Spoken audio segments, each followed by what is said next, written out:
Let's talk about a bunch of methods of practice. And straight away here, folks, I want to draw your attention to what we've got on the screen. We have got there what we call whole practice. Now, you know you're going to say to me, come on, Jimbo, that's just a race, isn't it, son?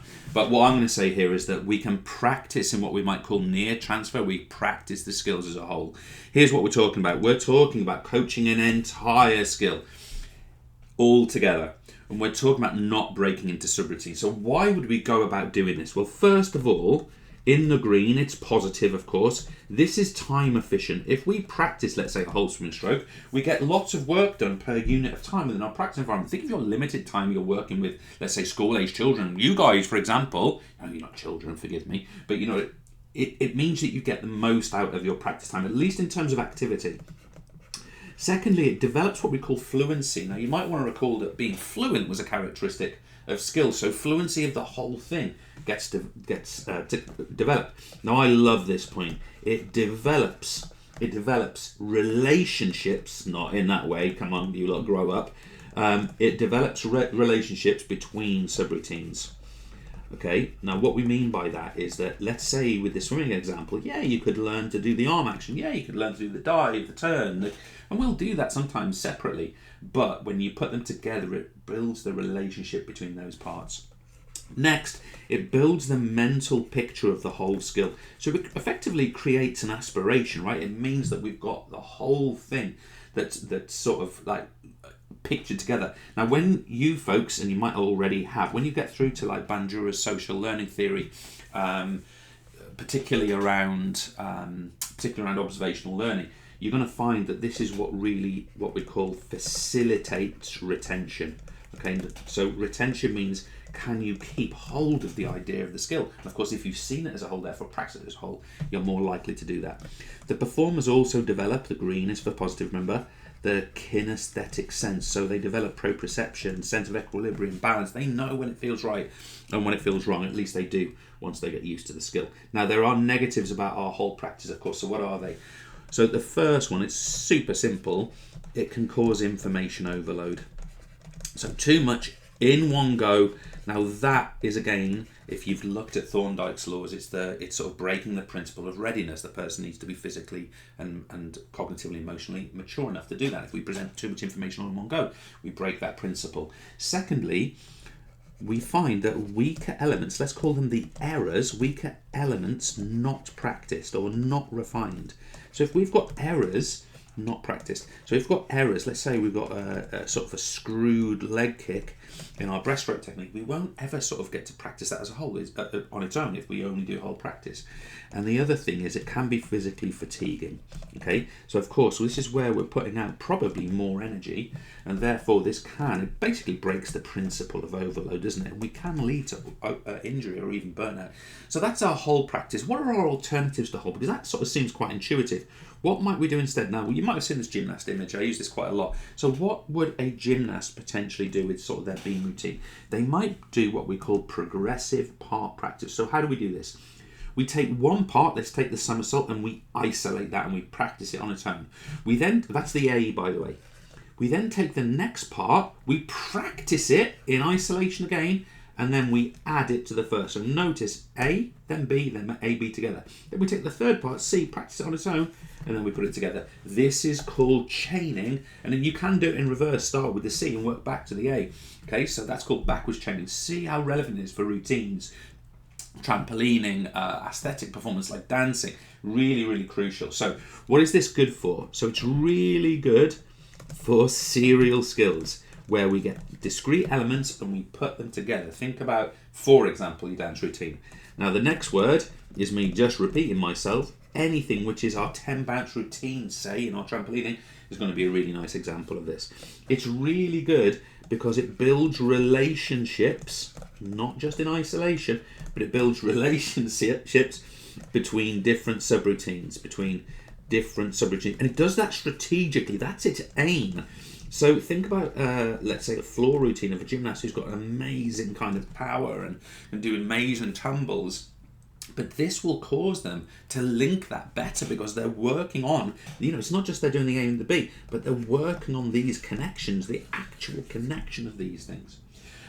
Now, there are some negatives to this. So one of them is it's considered to be quite time consuming. Okay, so that's going to be an issue, let's say, compared to our whole practice, not as effective. The other one, and this is a really interesting point, kinesthetic sense at the end. So I'm going to say at end. So if you think about this, they only get the sense of the whole movement, the whole thing, at the very end of this kind of sequence of practice parts. So therefore, they don't get that overall feeling compared to whole at that point or earlier on. That means the whole experience is delayed. Now, think about that from your own sort of experience of being coached. It could be quite annoying, right? I want to get to the thing that I really want to do, which is maybe a match or the full routine or getting a judge to score me. And you have to wait for that. You have to go bit by bit by bit. It's no good for discrete and continuous skills. So I'm just going to put those in red. Discrete, which of course have clear beginning and end, and continuous skills, which have no clear beginning and end and just ongoing. They're no good for this type of performance, okay? They need to be done as a whole or as a part.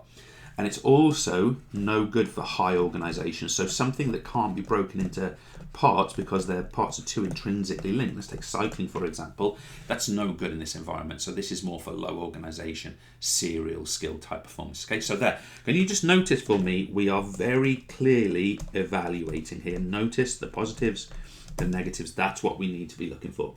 Now, to finish this off, we're going to have a look at one more method of practice, and it's called the whole part whole practice method. And I want to go through nice and cautious. I'm just going to bring this over a touch. Here we go. Just make sure we've got everything here. So we are saying we practice a skill as a whole. That's stage number one, basically. Within that stage, we detect whatever errors are going on. We then separate those errors and we practice those in isolation, okay? So the whole, the start is for error detection. We then separate, practice those. Then the fourth, we put it back, practice as a whole. But within that, I mean, it's really 4 and 5 together, we confirm the errors we worked on have been corrected. We then repeat. So this is the whole part, whole practice method. And I guess in some ways, you could sort of say, well, it's trying to do the best of both of the methods we've looked at so far. So we could say that you get the benefits of both whole and part. So the positive things that we said about whole and part, you get both of them there. That seems a progressive part, I should say. We also get kinesthetic sense. So that kinesthetic overall feel is experienced right at the start. Now, it might not be right at that point, but then the person can feel the difference when they come back. It's absolutely magnificent, this method. And we're sort of showing this in the picture here, and I haven't referenced that, so I should, for error detection. So error detection, let's have a look at this. Presumably what's happened here, I mean, this is also manual guidance going on here, but this coach has watched this performance swim as a whole and recognised this arm is not coming out at the right angle. Let's correct that. Maybe the arm was coming out almost like this, right? And we're going to correct that and we work on it in an isolated fashion. The other thing is this develops a detailed understanding. So the performer themselves learns, okay, now I understand why the arm action, how it has to be. And it's really a great method. Now, we've shown it for what appears to here to be a cognitive stage learner, but it's a really good method for autonomous stage learners because they like to perform as a whole, error detect and correct those errors. So there's a lot of kind of, in that sense, it's what you would get sort of a lot of negative feedback. Make sure you're not confusing negative feedback, which is, of course, things like coaching points and corrections and error correction. Just don't confuse that with negative reinforcement, which is, it can include the same behaviours, but it's a different concept. So I won't go into that now. Tutorials on that will tell you that. Now, there are negatives. The obvious one, of course, is it takes flipping ages.